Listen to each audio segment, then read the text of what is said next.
Abagarra balungi kansubira nti muli bulungi nnyo gye musinzira okubanga ate emoji ekomiddeko mu jabale gye mutosizzaako engalo olunaku olwaleero era nga mbanirizaako wano ku Fifi J the News Anchor ngamba nti mukola kyamanya nnyonyi ddala kubanga ate emoji ekomiddeko gwe yakatweyungako mukwano genda mu maaso obeere nga ate osubscribinga ku channel yaffe togenda kubanga ate wejjusa yes olunaku olwaleero tutandikidde wano ku bantu b'e Butale amataba bwe gatyo gagenze mu maaso kubanga ate gabasalako era nga balabiddwako nga n'enguudo zaabwe zaazibiddwako dda amazzi amayumba gayingiddemu dda amazzi tebakyalina bakola ki we bawogoma luba kakati embera yo yatabuse dda eluyi eyo ebintu bye mu Uganda tebinabeera malidadi sana n'akamu n'akatono ddala era nga bangi batandise dda okubanga beeyigiza mu nsawo z'abannaabwe kyolengerawo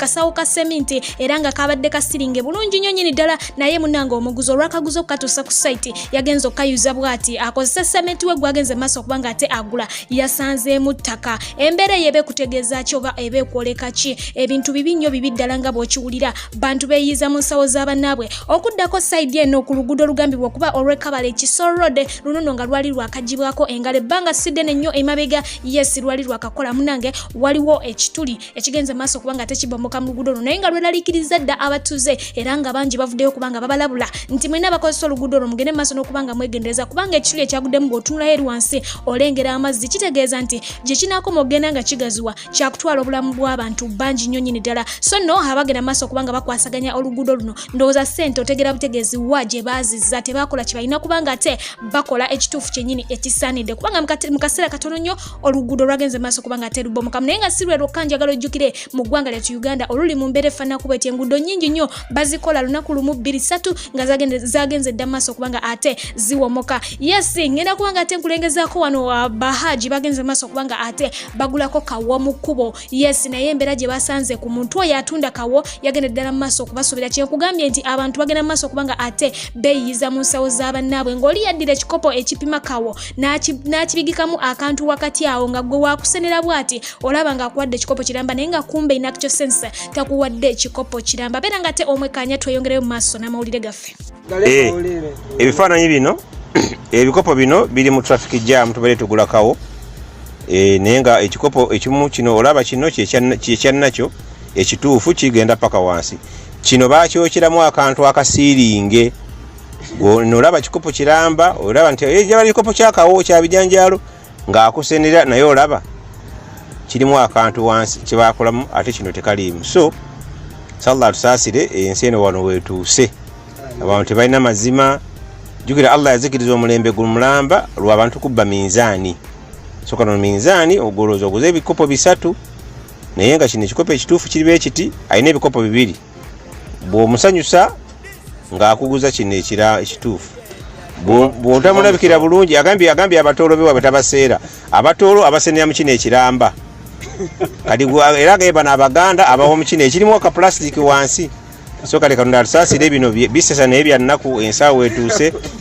tajja baakuguza ebijanjaalo bina byapima omala kukwata mu kikopo wansi nolaba nga kituukayo abaminzaani ab'okubuca naye n'amaduuka minzaani baziteekayo buyinja bumagineti wansi n'ebirala. Assalamu alaikum.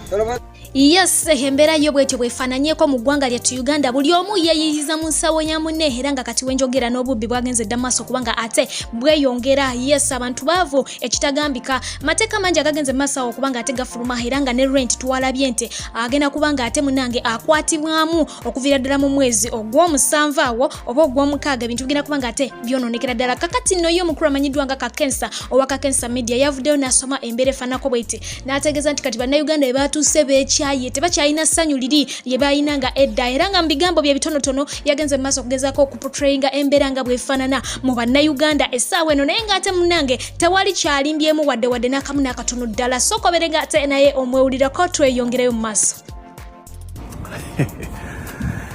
embeera ya covid eno endaze nti abantu balina obutwetulanga obutobutono bulina engeri gye bukosa abantu omuntu ne kamukoseza ddala bubi nnyo n'aba affected n'abanga buli kimu kyalina mu bulamu bwakituusaako mu lifestyle emabegako twalinga tusharinga bu jokes bwaffe ng'obeera ne kajoko n'okashyaringako n'abantu baabali e Kampala ne balaba ne museka mwenna naye olw'embeera ya covid eno right now omuntu omuweereza kajoko ng'ali Kampala n'alyoka akunyikira olunyiigiro olw'okuba omufiriza MBs abantu batukyayire ddala omuntu omuweereza kajoko bujoko bwe twasharinganga luli edda nanyiga olunyiga lwotulabanga nogamba ye bannange n'okukuba obukubi essimu kati omuntu omukubira essimu oyogere naye ku bizinesi za whatsapp alabikira ddala alaba ng'omuyisiza bubi omwononedde airtime we so bannange eno embeera ya covid buli omu emuyisiriza ddala bubi nnyo naddala mwe baba bali ku butaka e Kampala abamu mwegumyagumya naye nze ebikolwa byokka byebiraga nti ddala abantu bayisibwa bubi ebikolwa lulinga omuntu omuweereza bujja okusobola netunyumya netusinikira okwamannyo naye kati omuntu omuweereza kagundi ne bwe kaba ka 50 megabytes alaba sente ze downloadinga 50 megabytes is a lot of money tayagalira ddala ku downloadinga bintu ebityo kikulaga kino kikulaga nti bannanga abasajja bali bubi abantu bali bubi tusaanye tukoleki twekwate muno wakubulako kumala akabanga tulowooza nti ali bulungi ayinza okuba aliyo nga n'ekyokulya talina school fees abaana bagera kudda mu masomero abantu bali ku kabeerege tebamanyi kyakukola tebamanyi kiddako n'olwekyo oba olina kasente ali ebulaaya bannaye abantu mubaweereze kasente muleka kuweereza buweereza bu emuliyoni omwanya buforwardinzimu videos tebalina sente zidownloadinga nze kikakasiza kubanga abantu mbadde nga nsharinga nabo ebintu ebyo kuva edda ne tunyumya emboozi ne tunyumirwa naye saawa zino omuntu omuweereza ka vidiyo abanga gwovumye bwe bityo bwe byeyongedde okuba ng'ate munange bifaananako eruyi eyo naye nga biri wano mu Uganda yatumwana tu okuddako ku baana balenzi bo abagenda mu maaso okuba ng'ate bakwatibwa ennaku z'omwezi nga 3 December omwaka gwa 2020 olunaku lujja kubeera lwa Monday ennaku zijja kubeera 10 ez'omwezi babeere nga ate baleetebwako mu mbuga z'amateeka wali emakindye mu military court baddemu okuba nga ate bekkaanya ensonga zaabwe wabula ng'ate wenjogera abakyala abakulukulu mu kibiina kya NUP bavuddeyo ne babeera nga beegayirira gavumenti ne bagigamba nti nedda ekimala agenda mugende maaso kubanga ate banange muta abantu bano be mwakwata balina families bafumbo balina abaana balina bamama naye we mutakikole bambi kubanga amazima matufu gali nti tebalina musango abaana abo mubate families zaabwe zigenda kusaanawo be baleke wakati balina kye balya okitegeera bataata mwabakwata mwabagalira mugende maaso kubanga ate mbata abaana baddemu balabako ku bataata baabwe n'abakyala baddemu kubanga ate balaba ku baami baabwe otherwise embeera egenda kubanga ate eyongera okwonoonekera ddala mubate munange bafune emirembe gyabwe families zaabwe zisigale ng'ate ziyimiridde ate yo mukulu amanyiddwa nga Robert Kyagulanyi Ssentamu bw'ati avuddeyo naddamu n'akulaga ku lukalala lw'abaana balenzi ababuziddwawo mu bbanga lino etonotono emabega kaawo era ng'atandikidde ku mukulu amanyiddwa nga Katowumalo era nga nangono namukulagako ebbanga sidde naawe emabega wa bitundu weeyo mu bitundu by'Embale era nga yali mobilizer Mulamba ow'ekibiina kya NUP yabuzibwawo ne banne abalala awo babiri era nga ne gye bali essaawa eno teri amanyi okwanno agoberezaako omukulu amanyiddwa nga Bukenya Moses era ng'agamba nti ono baamubulizaawo awo mu bitundu by'Ewandegeya paka nakati tebamanyi wajali yes agenza maaso okulaga nakutegeeza nti bano be batonotono essaawa eno betumanyi nti kati babuzo babuziddwawo naye ngate betonna bakutegeerako nga naye nabo babuzibwawo mu kimugunyu nabo gye bali bangi ddala okwakutereddeko mwana mulenzi amanyiddwa nga Lori Clement oyo gwali naye ng'agamba nti ono yabuzibwawo mu bitundu eby'Entebe yes bonna tebamanyi wajje bali tebamanyi mayitire gaabwe naye nga kigambibwa nti batwalibwa ng'abalabe bazze batwalibwa yes ng'engeri gye bazze bababuzamu bwe njogera bwe ntyo okitegeera ddala takomyawo yagenze maaso okubanga ate asima abaana balenzi ne baana bawala abagenze maaso okubanga ate bejumbira mu kwekalakasa olunaku olweggulo era nga bano bakubaka amaaso basinzidde wali ere mu Netherlands bwe bati ne bakwasaganya ekintu ekyo yes abannayuganda abawerako ddala okuva mu nsi nga 3 za mirundi 3 bagenze maaso okubanga ate olunaku lweggulo bakwatira ddala ekintu kwekalakasa bano bolengerako basinzidde wali ere mu United States of America yes nabo ne bagamba nti ekimala twagala change twagala bannaffe abakwatibwa bateebwe twagala omukulu Robert Kyagulanyi Ssentamu yabalayiranga president w'eggwanga olw'ensonga nti ye muntu gwe twalonda ye muntu gwe twakwasa obuyinza nabo bwe batyo bagenze maaso okubanga ate bakikwasaganya eruyeyo ate nga n'okuddako ku side eya UK United Kingdom mu kibuga ekya London nabo bwe batyo bagenze maaso okubanga ate bekalakasa olunaku olw'eggulo nga nabo bagamba nti twagala change twagala buwanguzi bwaffe ekimala Museveni must go tukoye nabo bwe batyo bagenze maaso okubanga ate bagusa omulimu eside eyo kambere nga ate bakulagako katono n'ebigambo bibakozesezza nga bagenda mu maaso n'okwekalakasa ate tuyongere mu maaso n'amawulire gaffe.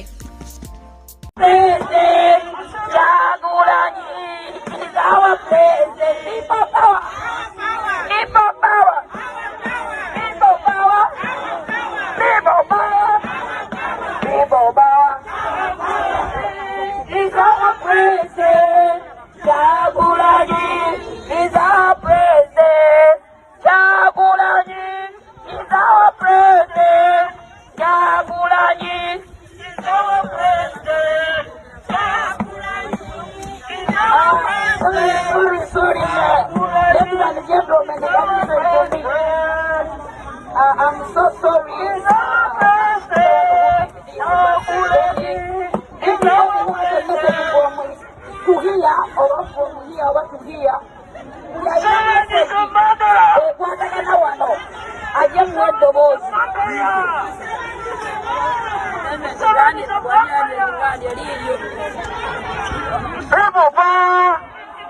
People power. First of all, I want to thank all UK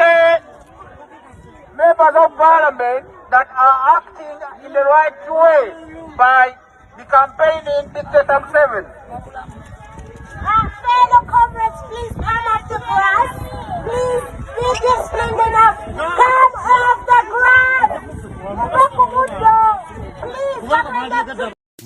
Mubufuwe bumwe mukuru Robert Kyagulanyi Center yagenze maaso okusiima abayizi ab'enjawulo okuva ku universities ez'enjawulo ne institutions omuli Makerere University, omuli Kyambogo University, omuli Mutesa Royal, zonna bw'atyo yagenze maaso kubanga ate azisiima olw'okuba nti munange bavuddeyo kubanga ate besimba mugundi muki besimbawo era ne bawangula nga bali ku side ya NUP. Nagamba nti kino kye mwakoze kirungi nnyo nnyini ddala olw'ensonga nti kakati n'obukulu eside eyo tulaba nti tubuyina mu mugundi mu bitundu ebisinga, so tujja kubanga ate tukwasaganyiza wamu tusobole okulaba nga tugusa ensonga eno. Yes, agenze maaso okubanga ate asasira abaana abagenze maaso okubanga ate besimbawo wali ku Makerere University ebintu ne bitagenda bulungi nnyo betujjukira bulungi nti babajjako ku lw'ensonga ezitali zimu, naye ngera gye kyaggweredde ngera still guild president wa Makerere University ali mu kibiina kya NUP, so no yasiimye bonna abagenze maaso okubanga ate bateekateeka ebintu ebyo ne bigenda maaso bulungi ddala. Okuddako ku mukyala amanyiddwa nga Catherine Kusasira ono nno yestudde bwantogo bw'atyo n'ayolekera wali eri ew'omukulu amanyiddwa nga Calvin Rich Kayanja, era nga information eyo gye bagenze maaso okubanga ate boogera kongera kubanga ate nayo ngikuteerako Bunambiro. Yes, bano beegasse ne bagamba nti kakati bagala kutaasa mwana muwala ali eyo abonaabonera eyo mu nnyumba z'Abawarabu, naye baana bangi bavudde ne babeera nga bagamba nti bandituwaddemu omuntu omulala si kusaasira, naye nga nabyo ngenda kubanga ate mbikuleetera mu bulambalamba nabyo oyongera okubanga ate obinyonyoka. Gye buvuddeko nagenda maaso ne nkutegeeza nti eggwanga lyattu Uganda gavumenti bwetyo yagenda neebeera nga ate efulumya amateeka n'ebigagenderako gw'anaabamenya emisango n'ekibonerezo ky'onoobeera nga ate ofuna, naye saakulambulira bibonerezo ebyo oba saakulambulira misango egyo. Olunaku olwaleero bingenda okuba nga ate nkulambulira obeerewo ng'okimanyi nti w'okolera omusango ogwo bagenda kunkola bwe bati ne bwe bati. Luli nakugamba ku musango gwa prostitution oba kyewandiise obwamalaya ne bakutegeeza nti gwe omuguzi ne gwe bagula okubanga ate mugenda mu nsonga ez'akabozi bajja kubanga ate bakusiba emyaka egiwererako ddala 15, ate ne bagamba nti rape and incest gwe akwata abakazi oba gwe eyeebaka n'ab'ekika ky'abooluganda bo nti webase na mwana wa ssenga webase ne mwannyoko. Yes, ekibonerezo kyo munnange ejja kubeera lifetime imprisonment, bakusiba mayisa kufiira ddala mu kkomera nga toviiriddeeyo ddala. Ate nga gwe owa attempted rape orapinze muntu ng'ogenderedde, yes nga naye yes yali mu myaka egituuse okuba nga aswampatibwa naye ng'omukutte nga tayagala kabeere mukyalawo ng'omurapinze burapinze gwe bajja kukaligamu emyaka 8 mu kkomera. Ate gwe owa aggravated rape gwe bagenda kubanga ate bakusiba kufiira bagenda kubanga bakuteeka kalabba. Oyo owa aggravated rape yali waye muntu akwata omwana ali wansi w'emyaka nga 14, abo abaana abato ba baby myaka 6 biki ebyo bwe batyo gwe bagenda kubanga ate bakuteeka butase ku kalabba olw'ensonga nti omuntu oyo aba tanneetuuka kukola bya madwasi ate gwe n'omutunuza mu mbuga zaani za sitaani. Ate nga gwe owa indecent assault yaliwo oyo gwe akwatira abakyala naddala abavubuka wano mu kibuga Kampala, alaba omukyala ng'ayitawo ebbere lisongose limulinga akatungulu, omulala ebbina liri eri nga limulinga ensujju n'akoonako. Kakati gwe akwatirira naawe bakugambye nti bagenda kukusiba mu nkomyo okumala emyaka 14, naye nga tebagenda kulekerawo bulekezaawo bagamba nti bakopolo bajja kuba bakuteekako ebibonerezo ebyenjawulo bakukalige bakusomese mayisa. Yes, ate nga gwe owa gesture stroke sound nga gwasiyasiya abakazi n'obamalako emirembe mwabakola nammwe bagenda kubanga ate munange babasibayo omwaka gumu gwokka, so nno bikole oli bwona okimukola n'akulopa agenda kusibisa omwaka gumu gwokka. Ate nga gwe owa indecent communication yeri etyeyo oyitira ku WhatsApp n'oweereza muno obubaka obutategereka n'omuweereza bu video bw'ekisegu ku Facebook yonna kwegamba nga oli awo communicating indecently bagenda kubanga ate naawe bakujjamu fine ya milioni 6 sinakindi bakusibe oba emyaka 7 ku byonna ky'onoosobola kye bajja okukola. Milioni 6 zikulemye bajja kusibayo emyaka 7 mu nkomyo. Ate gwe owa sexual harassment stroke exploitation gwe bagenda kubanga ate bakusibayo emyaka 10 obanga owaayo miliyoni eziwerako ddala ana. So n'emisango gino mugende mu maaso kubanga mugikola naye mujja kubanga ate mukola ki mubyejjusa. Ate gwe owa unnatural offenses yaliwo oyo mwe muno amuli bale zibiani mwe muli bano bagge gwe muno omufubutuka mabega okola ebya Sodom ne Gomora gwe bagenda kubanga ate munange bakuteeka nawe mukomera emyaka 10. Ate gwe wa simple defilement simple defilement kwe kubanga munange owasa omuntu obanga oyagala omuntu omuto ku myaka jonga muto nyonyonyonyo defilement kwe ganga omwana omudefirinze oli musajja wa myaka 6 oli mukuwasa mwana wa myaka 14. Yes bwe batyo nawe bajja kubanga oli mukwasa mwana wa myaka 18 17 yaba tuso okuswampatwa naye nga emyaka tegimachinga bulungi bagamba nti gwe bajja kusiba life imprisonment obereyo ko mukomereyo paka nenga tebakuse. Ate nga gwe o aggravated defilement ye gwe omusajja omukulu agenda maso kubanga ate wenanika kukana akatombo okawasa ka myaka 12 myaka 9 olwokuba nti mama wakagambye nti kola boti ne boti tuwe sente bwezi. Yes gwe bagambye nti bagenda kubanga ate bakutabusikala bato yawukanako n'oli o aggravated rape okuddako ku sexual assault emyaka gijja kuba gumu gwokka ate nga emitwalo gijja kubeera 48 ejja fine gye bajja kubanga ate bakukuba ensonga ezifaanako wezityo zibagenze mu maaso kubanga ate munange bakutangazaamu ebyo byonna nga mbikusobedde omusango gukole ng'okimanyi punishment nti fifi yakoze ki yaginyinyonnyodde naye omukulu amanyiddwa nga Pastor Sempa naye yavuddeyo ku nsonga zino zennyini n'azogerako n'agamba nti yese emisango mugituteereddewo naye bo bennyini abatusikiriza ogenda maaso kubanga ate tukola ebintu bino temubagambyeko bambale batya temuboogeddeeko naye kansooke mukuweeko akunnyonnyola endowooza ye ku side ye ate tweyongereyo mu maaso. With the passing of the Sexual Offences Bill, it is now criminal and can send you to jail to touch a woman's waist, her bum, thigh, shoulder, or even her chest without her consent, or maybe if you just come accidentally or intentionally with her. Do you also realize that whispering, which some people use to kukwana, can now land you in jail? I want to speak and question the issue is, if indeed it is criminal now, who speaks to women to dress better?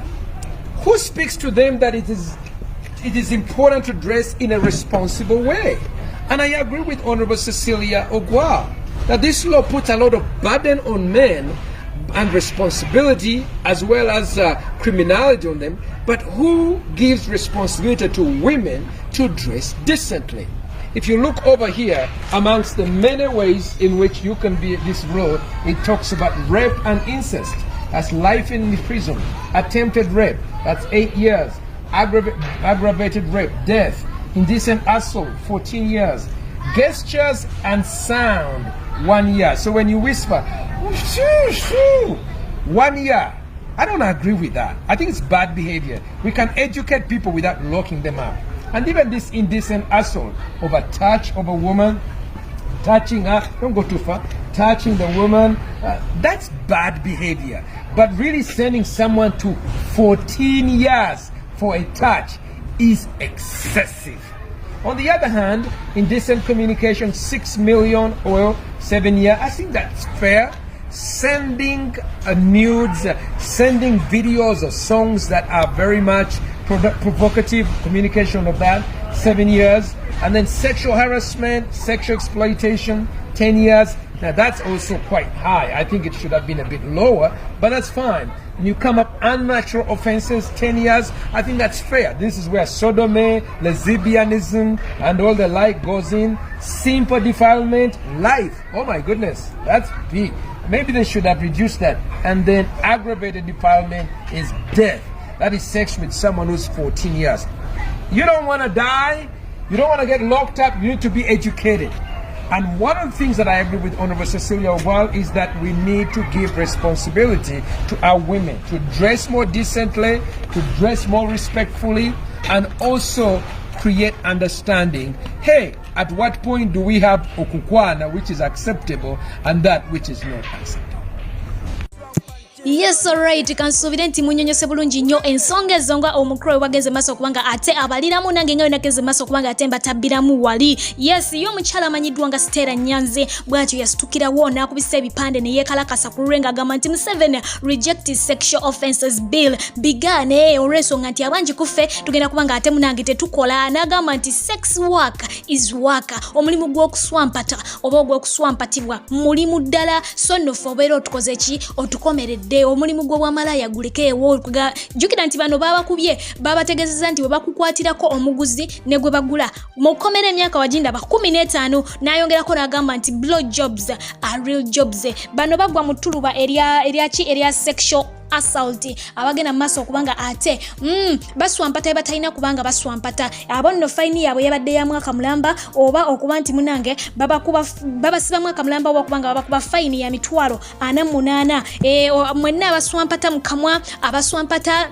mabega mwenna mugwa mutuluba eryo. Kakati naye yabategezeza nti omulimu ogwo ogw'okununa biringanya z'abasajja basebukulu w'abasajja mulimu gw'amaanyi nnyo nnyini ddala. Oyo mukyala Stella Nyanzi ye bwatyo bwe yageze maaso kubanga ate ategeeza. Kansubire nti gwe walabyemu dda omulamwa mu nsonga eno oba tolina kye walabyemu oba ogwa ku side ya mukyala amanyiddwa nga Stella Nyanzi, kyonna kye kiri bibyo ebigenda maaso kubanga ate bitambula mu ggwanga lyattu Uganda. Abakyala n'abaami aba Jokam Logistics and Tours International bakikukoledde anti bano bakutusako emigugu gyo okuva mu ggwanga erya Turkey okutuukira ddala wano mu ggwanga erya Uganda. Oli musuubuzi odiringira mu ngoye z'abakyala z'abaami oba z'abaana omuli ensawo, engatto, abaya ne sharia, suuti, saati, t-shirts wamu n'enkofiira babikutusako ku bbeeyi ensaamusaamu ate mu budde. Bakubire ku nnamba z'essimu +053 574 368 oba +256 708 basange ku offices zaabwe ezisangibwa wali mu kibuga Kampala ku New Taxi Park Building room number 689 Namirembe Road. Beba Jokam Logistics and Tours International okukuwonya abafere. Abakulu abo bakoneko bukonyi ku nnamba eziri waggula mu nsonda togenda kubanga ate wejjusa olulimi we lunseereddeko n'enzito waawo n'onsonyiwa naye nga kyentegedde nti oli muntu mukulu okubanga ate otegeera ensonga gye ntegeeza kubanga ensonga zitukwatako ffenna nga bannayuganda nina okubanga ate nzikwanjiza. Yes, waliwo ka video kamwe namulenzi agenze maaso kubanga ate ka traininga ku social media nga agambibwa kuba nti afaana omukulu Kyagulanyi Center mukamukulekereko ate nga bwensabo yatakumira mpera abankumira balungi abagala musule bulungi mbagala nnyo mweraba. Nayo mweya pana bobi ono abavu akina yenyini nesta ikoli muganda we nenda sebo ikanawe nenda sebo kukulira mazi nenga bati yako connection yadde yawali yadde